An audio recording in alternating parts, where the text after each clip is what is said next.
Hi there, my name is Sparsh and I'm here with the City Voice, and we're gonna go look at this Reacting to the Past art exhibition. It's gonna be very interesting. It's gonna be very new. I don't know much about it. I know it's gonna be in French, and I'm gonna be looking at art, and I might be buying art. But yeah, here's this cool exclusive interviews, and let's get started. So we're currently outside of the French room right now, and the exhibit is happening. So let's go in.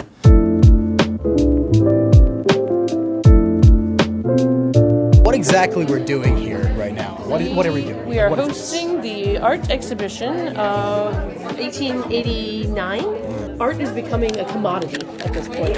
So there's this debate between modernism and traditionalism. We are the avant-garde, and we believe in new modern art, so we believe in neo-impressionism, which is against impressionism, I guess. Okay. And we are trying to make it new and modern, and we're leaning more towards like traditional things. So what's important about this piece, these pieces that you have here? So for my character, these pieces are very realistic. When you look at like a Van Gogh painting, a Monet, they have a lot of bright colors, a lot of like dreamlike imagery, and then these are much more, you can see the muscles in his body, you can see very somber colors. The theme of the pieces are, a biblical theme. This is Adam and Eve mourning the death of their son, right? It's a very very realistic, very kind of real and earthy textures, and if you go over to any of some of the other ones, you'll see more vibrant, more impressionist is what they were called. And this is kind of the culminating point between these two types of art. My guy was George Petit, by the way. I really like luxury and I really like money, so it's less about the paintings and more about the cash flow for moi. I'll take you over to this by Pissarro here. It's an impressionist painting. It was released in 1889, and it focuses on a woman and a sheep. And this really came out after the war, and it really shows the true French spirit and what they wanted in a post-war France, which was to be at peace with themselves and at the landscape. Pissarro was pretty spiritual, so he really feels his connection to nature, and he also liked to put himself in his work. It's been argued that these clouds are actually a representation of his beard. Oh. So, but that is up to the viewer to decide. So what kind of sparked this idea to do this? So this has existed. This is a pedagogy that's existed for 15 years now, and you take a point in history where people had big debates, and so usually it's in English, but we have translated in French the art in Paris, the French Revolution also translated, and so students they become somebody from the past. So they have to learn who they are, what they think, and then they engage with other people and they debate big ideas. Right. Usually in English, but we do it also in French. And it's called Reacting to the Past. It's great. Yes, it's a wonderful pedagogy. So there's a number of factions, and so what happens is that we start with a date. So for us, it was the end of the exhibition of 1888, where they found out who had won the gold medal, and from that point, they have their own timeline. So people who didn't sell things could sell things.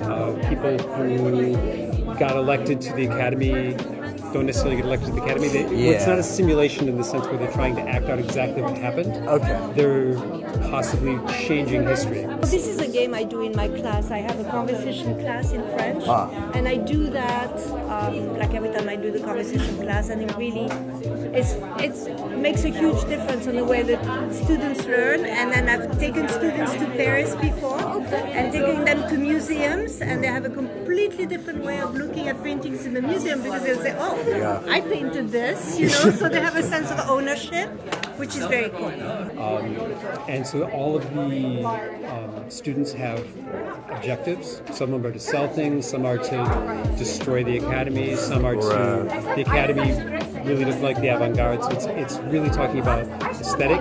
The big ideas are, what is art? which is a difficult thing Yeah, to do in English. definitely. And they're doing this in French. Oh. And then should we commodify art? Yeah. And then what is the role of critics? How important should critics be? I think the importance of doing something like a role-play game like this really gets a deeper dive into a certain situation in history that maybe we wouldn't have covered in a typical class. I saw it as an opportunity to take the themes from the IB program and kind of put them into actual application using the language. Okay, so this has got to be really quiet. I've been giving a very special role from Marcos over here. Yeah, so what am I doing? I'm gonna need your help. We gotta ruin their art. I gotta... Justin, I gotta ruin their art. And so there I was, an undercover agent, with my main purpose in life to destroy their art. I wandered around, looking at their art, viewing it, until the moment arrived. C'est tout qui est mauvais du monde. Et c'est récent. Je ne permets pas que vous continuez.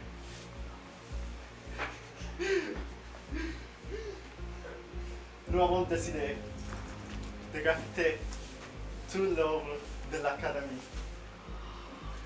Allô. We are the neo-impressionists or avant-garde, and we believe that the Academy has gone too far. So, well, we believe that they represent everything that is wrong with this world. So, me and my followers have decided to graffiti all your work. Yeah, 5 or 6, your works are graffiti. If they're lost, all your sales are gone. If it's on 3 or 4, they try to get away. 1 or 2, Monsieur Fignon and his followers are guillotined. Guillotine. Oh.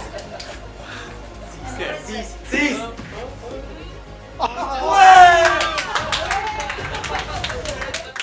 Okay, so this just in. Turns out I'm gonna get guillotined.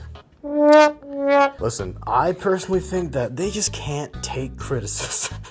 This has been the City Voice. Thank you so much for watching, and that was a fun experience.